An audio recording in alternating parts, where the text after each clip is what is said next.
Today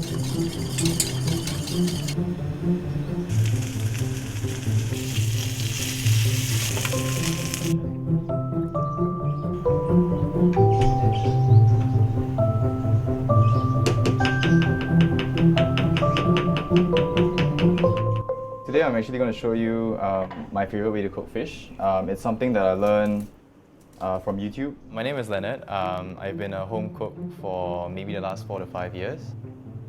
I worked as an engineer for about 3 years, and then this year I had the opportunity to join a cooking show. I'm going to make a sauce based off of what I found in the fridge, which is I saw miso and I saw passion fruit, and I think that would make a pretty interesting combination, so let's just go with that. I run an Instagram account. I think I've been running it for about 2.5 years. Instagram kind of gave me access to so many cooks like all over the world. Like if I saw a dish that was made by someone else and I didn't know how to make it, I could just simply post a comment and ask, like, oh, how do you make this? I learned a lot of what I know about cooking through Instagram, through social media, through YouTube especially. I think like on my Instagram account, I say like everything I know I learned from YouTube. I'd say like 20% of that is kind of a joke, but honestly 80% of that is absolutely serious. Like I have a lot of cookbooks as you can see, but words can only tell you so much. Cookbooks can say, oh, cook a piece of fish 2 minutes on this side and 1 minute on that side, but is your piece of fish going to be the same piece of fish that they're using? Is it going to be the same temperature, starting temperature that they're using? Never. It's never constant. So in a sense, you have to be confident or train your skills enough to a point where you know that whatever size piece of fish you get, whatever temperature you get, you can cook it evenly. A book can only describe so much in words, but when you actually watch a video and you can see the viscosity of what you're mixing, when to stop, that's when you really learn. And that's when you kind of preempt the mistakes before you even make them. And ultimately, that's what it's about.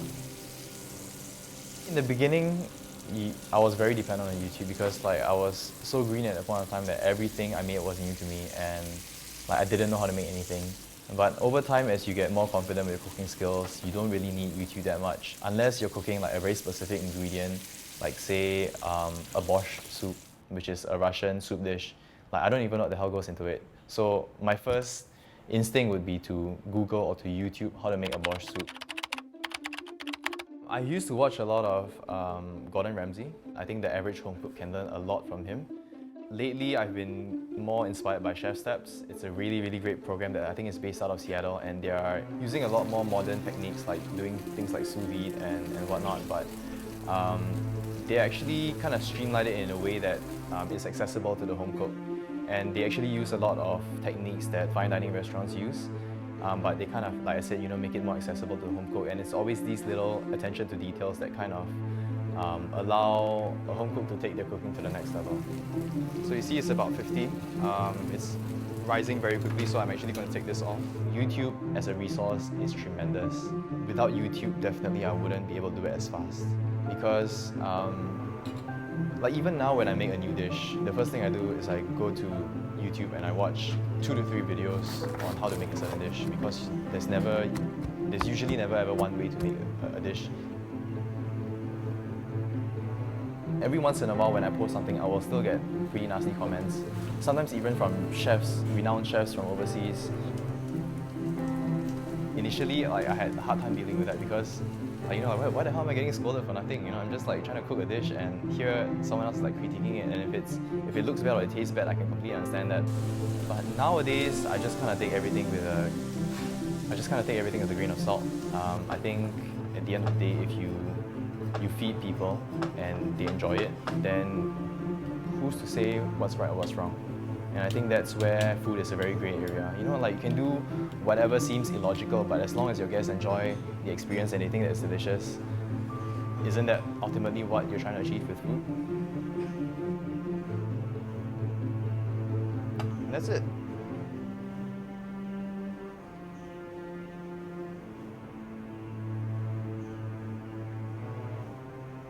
It's really all about the technique of cooking the fish, where the skin is, it's still crispy, you can hear it, and the meat is still moist.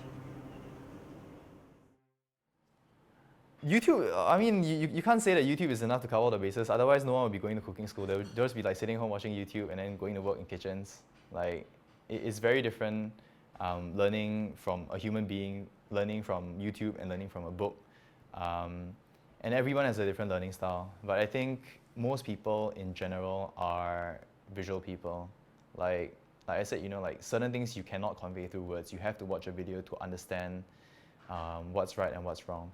And in that sense, YouTube is such an amazing resource. Okay, so I'm gonna make a scallop carpaccio. Let me just slice the scallops first. Food is never linear. Like, there's never a formula where it's you go from A to B to C to D. Everyone has their own way, and that's why you always have to watch a couple of videos to kind of get a feel for things.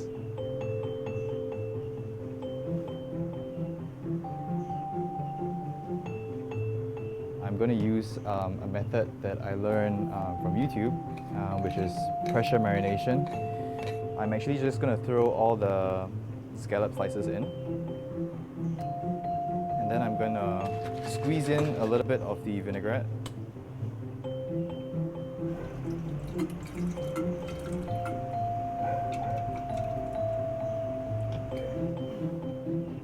You don't want you have a vinaigrette that's very strong in acid, and if you let it sit in the scallop for too long, it will actually start to cook the scallop. And sometimes you don't want that cooked texture, so you can actually pressure marinate it and serve it straight away. What I'm going to do is I'm first going to dispel the gas. So you're going to hear a very loud hissing sound when I do this.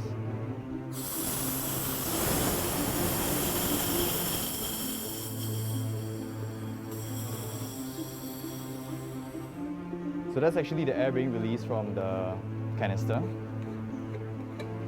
You learn through someone else's mistake without ever making it yourself, and I think that's very invaluable.